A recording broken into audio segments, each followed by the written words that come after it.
News देख रहे हैं आप। मैं हूं आपके साथ हर्ष भारद्वाज और इस वक्त के बुलेटिन में आपका बहुत बहुत स्वागत है। बुलेटिन की शुरुआत करें, लेकिन उससे पहले एक नजर सुर्खियों पर। उत्तराखंड में डेंगू का कहर लगातार जारी। रुड़की का गांधारोड़ा गांव डेंगू का हॉटस्पॉट बना। डेंगू की 100 से ज्यादा लोगों में पुष्टि हुई। अस्पताल में 30 बेड का डेंगू वार्ड तैयार किया गया।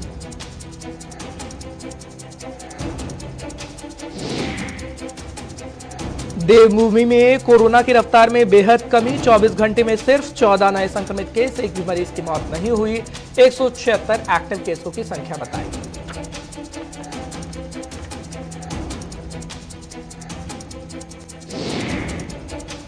और उत्तराखंड में चुनाव से पहले आम आदमी पार्टी की तैयारियां शुरू। आम आदमी पार्टी का बड़ा दावा, 30 नवंबर तक सभी 70 सीटों पर घोषित होंगे उम्मीदवार। और इस वक्त आम आदमी पार्टी की तैयारी जीतेगी आम आदमी पार्टी, ये दावा किया जा रहा है।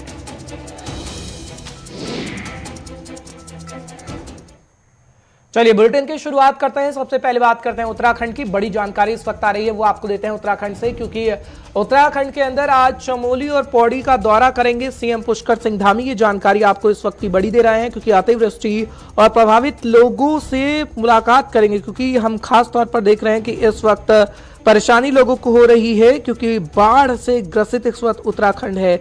भारी बारिश इस वक्त उत्तराखंड के अंदर हो रही है। भूस्खलन की तस्वीर हम खास तौर पर देख रहे हैं, जिसकी वजह से उत्तराखंड के सीएम लगातार दौरा कर रहे हैं अलग अलग इलाकों का। पिछले दिनों आपने देखा कि केंद्रीय गृह मंत्री अमित शाह की मौजूदगी भी थी।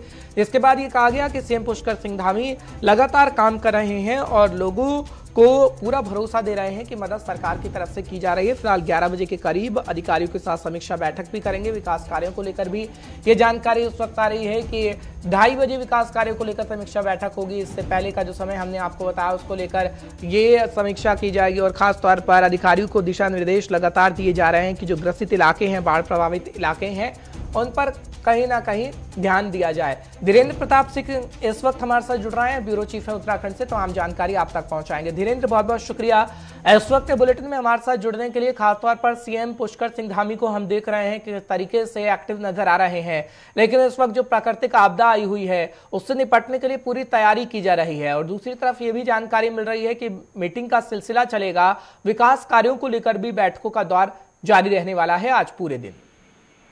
बिल्कुल हर्ष, आपको बता दूं कि मुख्यमंत्री पुष्कर सिंह धामी यहाँ देहरादून के जीटीसी हेलीपैड से चमोली के लिए रवाना हो गए हैं। पहले वो चमोली जनपद में जाएंगे, वहाँ पे जो बाढ़ और आपदा प्रभावित क्षेत्र है उनका निरीक्षण करेंगे। और इसके बाद वहीं पर जो बाढ़ और आपदा प्रभावित पीड़ित हैं उनके परिजनों से मुलाकात करेंगे। और इसके बाद वहाँ पे समीक्षा बैठक भी करेंगे, जो बचाव एवं राहत कार्य चल रहा है और जो भी इसमें पीड़ित है, जिन लोगों की जनहानि हुई है, उनके परिजनों के लिए क्या कुछ सरकार के द्वारा किया जाना अपेक्षित है, जरूरी है, उसे तत्काल किए जाने का निर्देश देंगे। इसके बाद वहां से मुख्यमंत्री पौड़ी जिले के लिए जाएंगे और वहां पर भी जो आपदा प्रभावित क्षेत्र है उनका दौरा करेंगे। और उसके बाद 2:30 बजे के करीब वहां पौड़ी के विकास भवन में अधिकारियों के साथ समीक्षा बैठक करेंगे। इससे पहले वो पार्टी के कार्यकर्ताओं से भी सर्किट हाउस पौड़ी में मुलाकात करेंगे और उनको भी निर्देश देंगे कि किस तरह से पार्टी के स्तर पर भी लोगों की मदद की जानी चाहिए।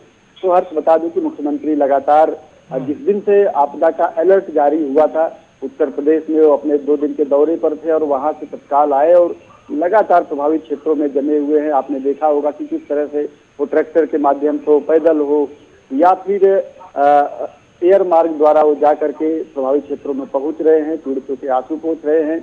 और तत्काल जो प्रशासनिक मशीनरी है उनको इसमें लोगों की मदद करने का निर्देश भी देते हुए देखे गए। मुख्यमंत्री को उनकी इस गंभीरता से, इस संवेदनशीलता से आम जनता को काफी राहत मिली है। और इसके साथ ही जब आपने देखा होगी, कल केंद्रीय गृह मंत्री अमित शाह ने भी पुष्कर सिंह धामी की प्रशंसा की और बताया कि सरकार काफी संतोषजनक कार्यवाही काम कर रही है आपदा पीड़ितों के लिए। और उन्होंने कहा कि 250 करोड़ रुपए पहले ही आपदा मद में केंद्र सरकार ने दिया है, उसके माध्यम से तत्कालिक राहत सहायता दी जाएगी। और इसके बाद 6000 करोड़ का आकलन लगभग अनुमान लगाया जा रहा है नुकसान हुआ होगा।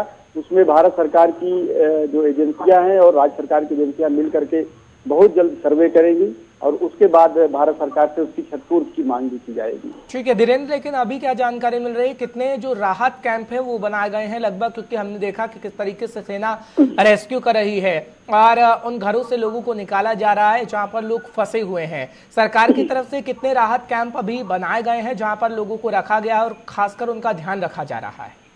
बिल्कुल हर्ष, देखिए लगभग 3 दर्जन से अधिक राहत कैंप बनाए गए हैं। आपने देखा होगा कि न केवल SDRF, NDRF बल्कि सेना की टीमें भी उसमें लगी हुई है और 5000 से अधिक राज्य के जो पुलिसकर्मी हैं वो भी इस राहत एवं बचाव कार्य में लगे हुए हैं। और जगह जगह 30 दर्जन जो मैं एक अनुमानित संख्या बता रहा हूँ, इससे भी अधिक राहत कैंप सरकार के द्वारा चलाए जा रहे हैं और अभी ये काफी दिनों तक संचालित किए जाएंगे, क्योंकि जितने लोग बेघर हुए हैं, जितने लोगों का घर इस आपदा की चपेट में आया है, उन सबका उचित ढंग से पुनर्वासन न कर दिया जाए तब तक सरकार को इन राहत कैंपों का संचालन करना पड़ेगा और इसके लिए सरकार पूरी तरह से तत्पर दिखाई दे रही है। मुख्यमंत्री जो लगातार दौरे कर रहे हैं उन राहत कैंपों में भी जा रहे हैं और वहां भी समझ रहे हैं कि वहां पे कितने और कैसे लोग हैं, उनको किन किन चीजों की आवश्यकता आगे चल के पड़ेगी, उसके अनुसार अधिकारियों को तैयारी करने का निर्देश भी मुख्यमंत्री दे चुके हैं। ठीक है, बहुत बहुत शुक्रिया धीरेन्द्र तमाम जानकारी पहुंचाने के लिए। आप अपनी नजर बनाए रखिएगा। फिलहाल सीएम की तरफ से रवानगी हो गई है और सीएम लगातार दौरा कर रहे हैं। फिलहाल बढ़ते हैं आगे, बात उत्तराखंड की हो रही है तो डेंगू का डंक इस वक्त उत्तराखंड के अंदर खासतौर पर देखने को मिल रहा है। देवभूमि में डेंगू का कहर लगातार जारी है। आपको बड़ी जानकारी उस वक्त दे रहे हैं क्योंकि रुड़की का गाधारोड़ा गांव डेंगू का हॉटस्पॉट घोषित कर दिया गया है।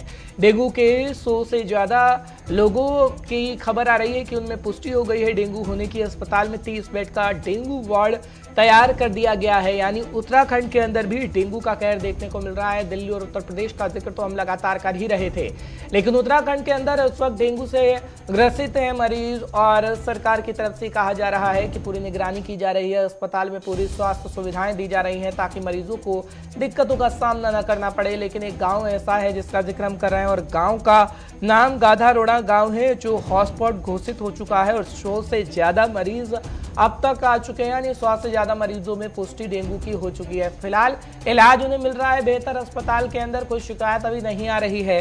लेकिन जानकारी आपको दे रहे हैं क्योंकि कोरोना का कहर तो हम देख ही रहे हैं देश भर के अंदर कितना बरपा था, लेकिन खासतौर पर डेंगू का कहर भी बरप रहा है और इस वक्त की ताजा जानकारी आप तक देने की कोशिश कर रहे हैं कि स्थिति इस वक्त क्या बनी हुई है। धनराज गर्ग इस वक्त हमारे साथ जुड़ रहे हैं, हमारे संवाददाता तमाम जानकारी आप तक पहुंचाने की पूरी कोशिश करेंगे। धनराज बहुत बहुत शुक्रिया इस वक्त के बुलेटिन में हमारे साथ जुड़ने के लिए। धनराज क्या जानकारी है, क्योंकि एक पूरा का पूरा गांव डेंगू को लेकर हॉटस्पॉट घोषित हो गया है। उत्तराखंड के और कितने इलाके हैं जहां पर डेंगू का कहर देखने को मिल रहा है और सरकार की तरफ से क्या इंतजाम है डेंगू से खासकर निपटने के लिए?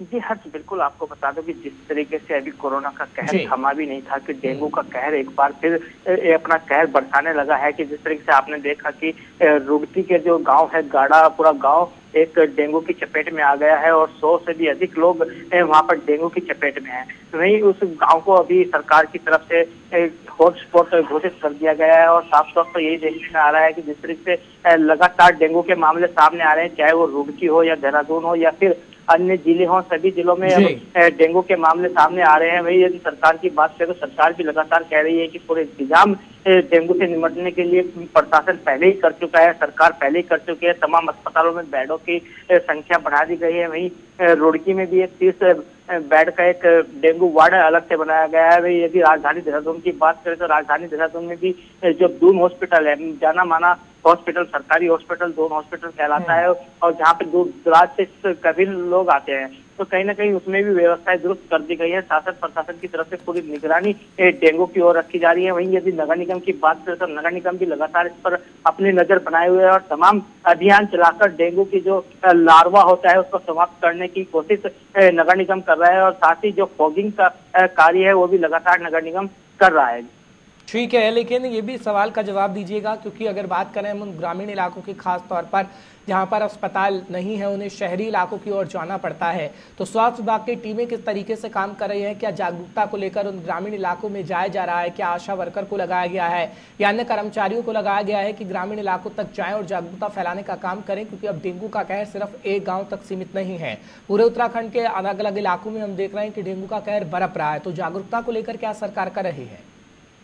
जी बिल्कुल, हर जिस तरीके से आपने कहा कि डेंगू का कहर कहीं ना कहीं उत्तराखंड में लगातार बरसता हुआ नजर आ रहा है और वहीं यदि ग्रामीण क्षेत्रों की बात करें तो ग्रामीण क्षेत्रों में भी अब डेंगू से बचे नहीं रही हैं। तमाम ग्रामीण क्षेत्रों में भी डेंगू अपना कहर बरसाने लगा है। आपने देखा कि रुड़की के जो गाड़ा गांव है उसमें भी 100 से अधिक लोग आ गए हैं, डेंगू की चपेट में आ गए हैं। तो कहीं ना कहीं जो ग्रामीण क्षेत्र है उसके लिए भी सरकार लगातार अभियान चलाकर कहीं ना कहीं डेंगू का जो लार्वा है उसको समाप्त करने की कोशिश करता रहता है। वहीं अलग से एक टीम बनाकर प्रधान जो ग्राम का प्रधान होता है उसकी निगरानी में स्वास्थ्य विभाग की टीम बनाकर घर घर जाकर लार्वे को चेक किया जा रहा है। यदि किसी के यहाँ लार्वा मिलता है तो उसे नष्ट किया जाता है। तो कहीं ना कहीं जागरूकता अभियान जरूर नगर निगम चलिए ठीक है, जागरूकता अभियान कहीं ना कहीं चलाना होगा। धनराज, बहुत बहुत शुक्रिया तमाम जानकारी पहुंचाने के लिए, दर्शकों को अपडेट रखने के लिए। फिलहाल बढ़ते हैं आगे। जब डेंगू का जिक्र हो रहा है तो कोरोना का भी जिक्र कर लेते हैं फटाफट से। देवभूमि में कोरोना की रफ्तार में कमी आ गई है, जानकारी इस वक्त की बड़ी आपको दे रहे हैं। 24 घंटे में सिर्फ और सिर्फ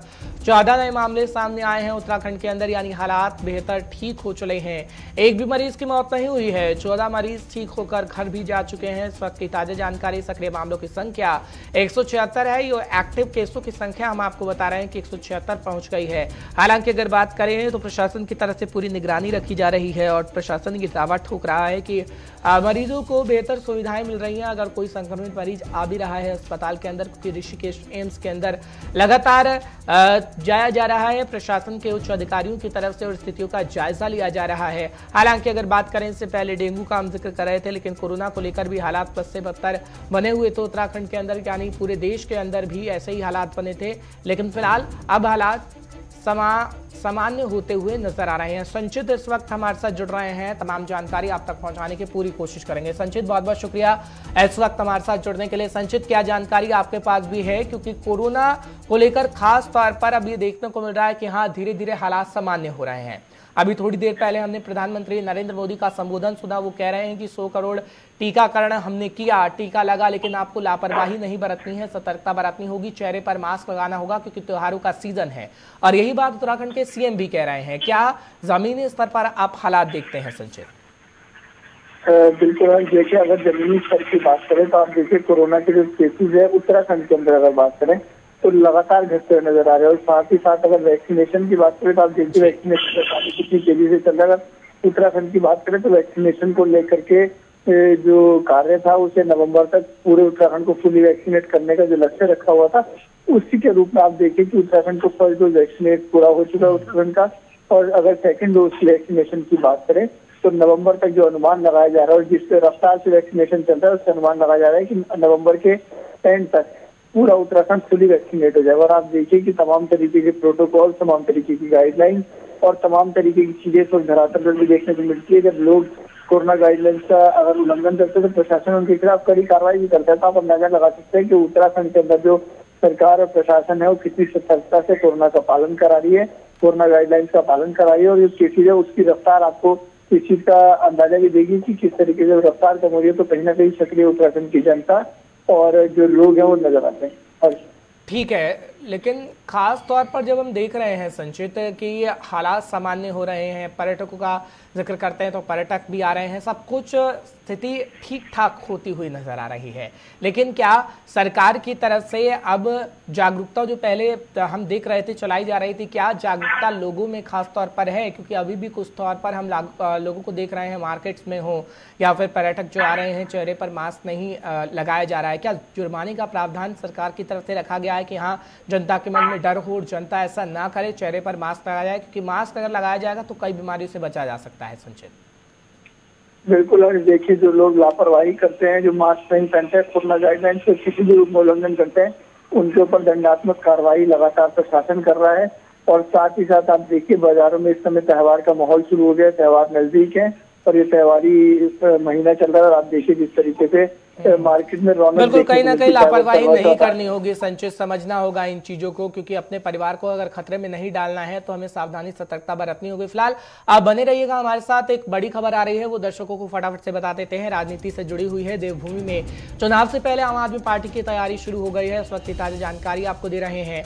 आम आदमी पार्टी का बड़ा दावा इस वक्त देखने को मिल रहा है। आम आदमी पार्टी ये कह रही है कि जल्द ही अपने उम्मीदवारों की घोषणा करेंगे। 30 नवंबर तक सभी 70 सीटों पर उम्मीदवारों की घोषणा कर दी जाएगी। आम आदमी पार्टी की तरफ से। हालांकि बीजेपी और कांग्रेस से पहले आप करेगी घोषणा, ये प्रदेश प्रभारी की तरफ से जानकारी दी गई है। बड़ी खबर आपको बता रहे हैं, खासतौर पर आम आदमी पार्टी पूरा प्रयास कर रही है और तैयारी इस वक्त देवभूमि में खासतौर पर आम आदमी पार्टी की देखने को मिल रही है। संचित शर्मा लगातार हमारे साथ बने हुए हैं, तमाम जानकारी आप तक पहुंचा रहे हैं। संचित, राजनीति गर्म हो गई है उत्तराखंड की भी, क्योंकि हर एक पार्टी तैयारी कर रही है, लेकिन इस वक्त नई पार्टी है आम आदमी पार्टी। त्रिकोणीय मुकाबला खासतौर पर देखने को मिलेगा, लेकिन क्या वाकई आम आदमी पार्टी जो दावे वादे ठोक रही है वो खासतौर पर देखने को मिलेगा कि हाँ, उस दावों वादों का असर जनता पर पड़ा है और जनता कहीं नहीं आम आदमी पार्टी पर विश्वास कर सकेगी, क्या ऐसा आपको लगता है?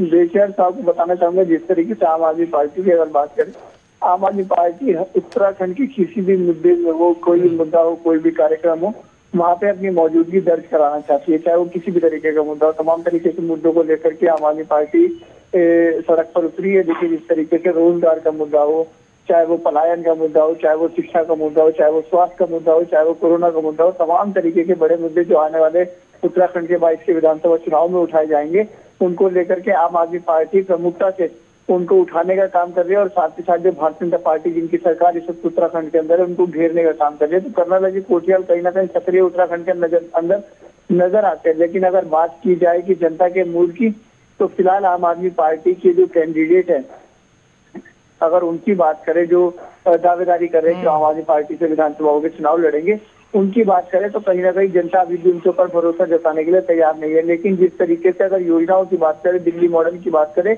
दिल्ली मॉडल को लेकर के उत्तराखंड में जो बात कही जाती है, मुफ्त बिजली, मुफ्त शिक्षा, मुफ्त पानी, इन सब चीजों को लेकर के जो तमाम तरीके की योजनाएं और जो तमाम तरीके की बातें आम आदमी पार्टी द्वारा उत्तराखंड के अंदर कही जाती है, अगर उसकी बात करें तो कहीं ना कहीं थोड़ा बहुत ध्यान जरूर उत्तराखंड की जनता का केंद्रित। चलिए, ठीक है संचित, बहुत बहुत शुक्रिया, आप अपनी नजर बनाए रखिएगा। आपसे जानकारी समय समय पर लेते रहेंगे कि क्या राजनीतिक हलचल इस वक्त उत्तराखंड के अंदर हो रही है। बढ़ते हैं आगे, बात आम आदमी पार्टी की करते हैं, क्योंकि आम आदमी पार्टी सरकार पर कटाक्ष कर रही है। आम आदमी पार्टी की तरफ से सरकार से मुआवजे की मांग की गई है, और दरअसल मुआवजे की मांग क्यों की गई है आपको बताते हैं। उत्तराखंड में बारिश से 7,000 करोड़ रुपए का नुकसान हुआ है, ये आम आदमी पार्टी की तरफ से बताया जा रहा है, और सरकार पीड़ितों को मुआवजा जल्द से जल्द दे। आम आदमी पार्टी की तरफ से कहा जा रहा है केंद्र से 10,000 करोड़ के पैकेज की मांग करे सरकार, ये कर्नल कोठियाल की तरफ से कहा गया है। आम आदमी पार्टी की तरफ से कहा गया है कि जो सीएम पुष्कर सिंह धामी है वो केंद्र से 10,000 करोड़ के पैकेज की मांग किया। हालांकि कल केंद्रीय गृह मंत्री अमित शाह की तरफ से जब पहुंचा गया था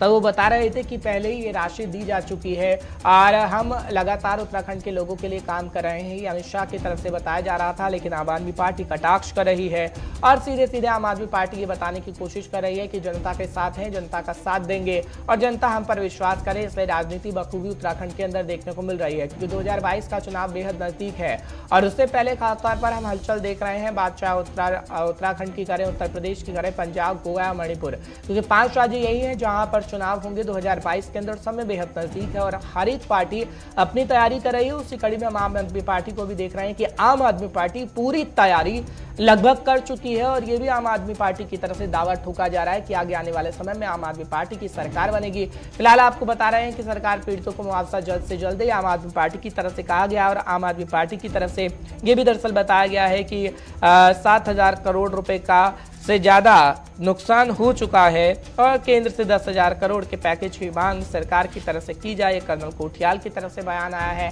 हालांकि आरोप प्रत्यारोप का दौर लगातार जारी है, क्योंकि बीजेपी भी आम आदमी पार्टी पर कटाक्ष करने का काम कर रही है कि आम आदमी पार्टी को हालातों का पता नहीं है और आम आदमी पार्टी लगातार सिर्फ और सिर्फ बयानबाजी कर रही है कि आम आदमी पार्टी को जीतना है उत्तराखंड के अंदर। लेकिन बीजेपी ने विकास किया है उत्तराखंड के अंदर, लोगों के लिए बीजेपी काम कर रही है और सत्ता में वापसी बीजेपी की तरफ से ही की जाएगी। ये भी लगातार हम तमाम मंत्रियों को सुनते रहते हैं बीजेपी के। लेकिन इस वक्त की ताजा जानकारी, बड़ी खबर आपको बता रहे हैं कि आम आदमी पार्टी लगातार सरकार पर कटाक्ष करने का काम कर रही है और आगे आने वाले समय में आम आदमी पार्टी ये दावा ठोक रही है कि उत्तराखंड के अंदर भी 2022 के अंदर चुनाव होंगे तो उत्तराखंड के अंदर आम आदमी पार्टी की सरकार बनेगी। खैर ये तो वक्त ही बताएगा, लेकिन तमाम जानकारी आप तक पहुंचाने की कोशिश करें कि इस वक्त की बड़ी खबर क्या है और उत्तराखंड के अंदर हलचल तेज हो गई है। फिलहाल आम आदमी पार्टी की तरफ से पूरी तैयारी की जा चुकी है।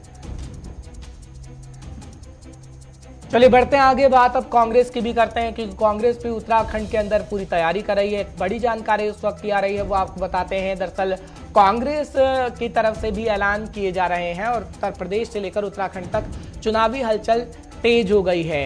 ये आपको जानकारी दे दें कि विधानसभा चुनाव महिलाओं को 40% टिकट देगी, कांग्रेस की तरफ से कहा गया है। आपको जानकारी इस वक्त की बड़ी दे रहे हैं, क्योंकि ये कहा जा रहा है विधानसभा चुनाव में महिलाओं को 40% टिकट देगी, ये कांग्रेस कह रही है उत्तराखंड की। ये जानकारी आपको इस वक्त की बड़ी देने की कोशिश कर रहे हैं। बड़ी खबर, बड़ी जानकारी आपके टीवी स्क्रीन पर इस वक्त बता रहे हैं कि कांग्रेस की तरफ से ऐलान कर दिया गया है और आपको जानकारी इस वक्त की दे रहे हैं।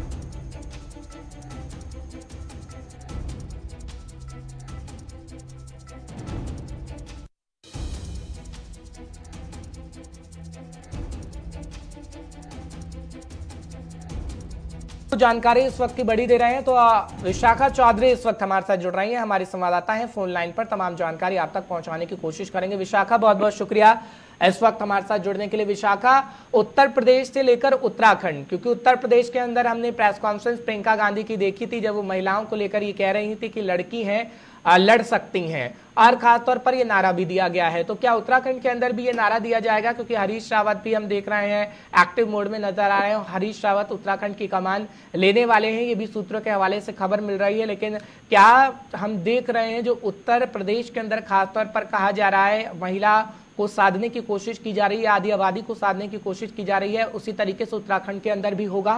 कांग्रेस कह रही है कि महिलाओं को 40% टिकट देंगे। जी बिल्कुल हर्ष, देखिए उत्तर प्रदेश में प्रियंका गांधी की तरफ से यह जो घोषणा है वो करी गई है कि कांग्रेस की तरफ से उत्तर प्रदेश में 40% जो सीट होंगी उन पर महिलाओं को उतारा जाएगा, महिलाएं लड़ेंगी। और इसके बाद से जो चुनावी हलचल है इस घोषणा के बाद वो जाहिर तौर पर उत्तराखंड तक भी पहुंची है। और उत्तराखंड में भी कांग्रेस इस तरह के जो बयान है वो दे रही है कि जिस तरह से उत्तर प्रदेश की जो सत्ता में आने के लिए कांग्रेस 40% जो उम्मीदवार है अपने वो महिलाओं के रूप में पेश करेंगी, ठीक वैसे ही उत्तराखंड में भी कांग्रेस महिलाओं के लिए अग्रसर है, महिलाओं की भागीदारी चाहती है अपनी पार्टी के अंदर। और यही वो चीजें हैं। अभी हालांकि जो प्रॉपर आप कह सकते हैं कि घोषणा किसी प्रदेश अध्यक्ष की तरफ से या फिर अन्य किसी नेता की तरफ से नहीं की गई है कि उत्तराखंड में टिकटों को लेकर किस तरह की जो 100% संख्या है वो महिलाओं की रहेगी। लेकिन जिस तरह से उत्तर प्रदेश में ऐलान हुआ है कि 40% जो सीट है वो महिलाओं को कांग्रेस देगी, उसके बाद जाहिर तौर पर उत्तराखंड में भी जो सियासती हलचल है वो तेज हो गई है कि क्या उत्तराखंड में भी महिलाओं की जो सीट है वो रिजर्व करेगी कांग्रेस, और यदि करती है तो किस तरह से जो चुनावी रणनीति है वो अपनी तय करेगी। और जब बात हरीश रावत की करते हैं तो अभी तक जो पूरी तरीके से कही कि चुनावी कमान जरूर हरीश रावत के नाम पर कही जा रही है। बहुत शुक्रिया तमाम जानकारी पहुंचाने के लिए विशाखा। हम आपका रुख लगातार करेंगे, समय समय पर आप जानकारी देते रहिएगा। फिलहाल पंजाब से बड़ी जानकारी मिल रही है। सीएम चन्नी ने प्रगतिशील पंजाब निवेश सम्मेलन की तैयारियों का जायजा लिया है, उस वक्त की जानकारी आपको दे रहे हैं। सीएम ने देश भर के औद्योगिक दिग्गजों से राज्य के निवेश का आह्वान किया है। बड़ी खबर, बड़ी जानकारी आपको इस वक्त ही बता रहे हैं, क्योंकि खबर इस वक्त बड़ी है पंजाब से। पंजाब के मुख्यमंत्री चरणजीत सिंह चन्नी ने 26 और 27 अक्टूबर को करवाए जा रहे प्रगतिशील पंजाब निवेश सम्मेलन की तैयारियों का जायजा लिया है। तस्वीरें आपके सामने हैं। उन्होंने सम्मेलन के साथ जुड़े सभी पक्षों, खासकर Punjab bureau of investment promotion को आदेश दिए कि औद्योगिक प्रगति के प्रति राज्यों की कारगर पहुंच को यकीनी बनाने में कोई कसर बाकी नहीं छोड़ी जाएगी। ये तमाम बातें कही गई हैं मीटिंग में और उसकी तस्वीर हम आपको दिखा रहे हैं। पंजाब से रीजनल हेड हमारे साथ जुड़ रहे हैं नवदीप छाबड़ा, इस वक्त सीनियर साथी भी हैं। नवदीप, बहुत बहुत शुक्रिया इस वक्त के बुलेटिन में हमारे साथ जुड़ने के लिए। नवदीप, क्या जानकारी है, क्योंकि बैठक की तस्वीर हम दिखा रहे हैं और कई बातें इसमें कही गई हैं। देखिए, बिल्कुल निवेश एक बड़ा मुद्दा है हर्ष, और पंजाब सरकार को कि 2 साल कोविड की वजह से पंजाब के अंदर जो अनुकूल निवेश आना चाहिए था वो नहीं आ पाया। बाहरी कंपनियां जो थी वो यहाँ पर नहीं आ पाई।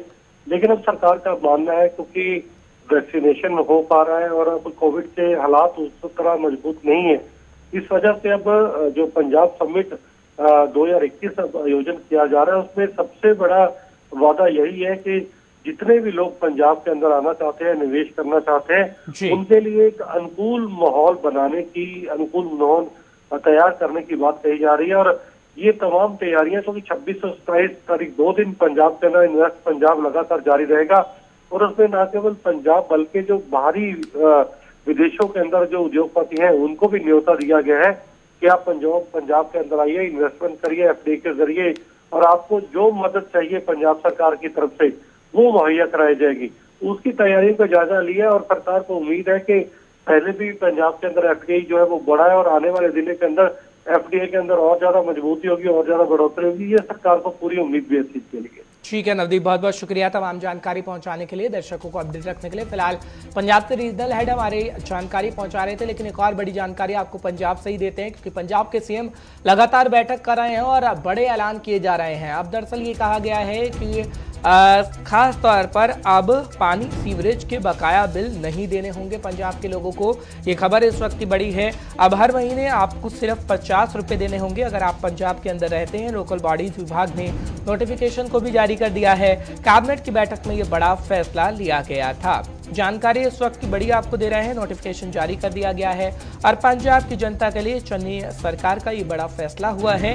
पंजाब के लोगों को पानी सीवरेज के बकाया बिल नहीं देने होंगे, ये दरअसल सरकार की तरफ से बड़ा ऐलान कर दिया गया है। बड़ी खबर, बड़ी जानकारी आपको पंजाब से इस वक्त की पहुंचाने की कोशिश कर रहे हैं। चलिए इस वक्त के बुलेटिन में फिलहाल इतना ही। देश दुनिया की तमाम खबरों के लिए आप देखते रहिए गुलिस्तान।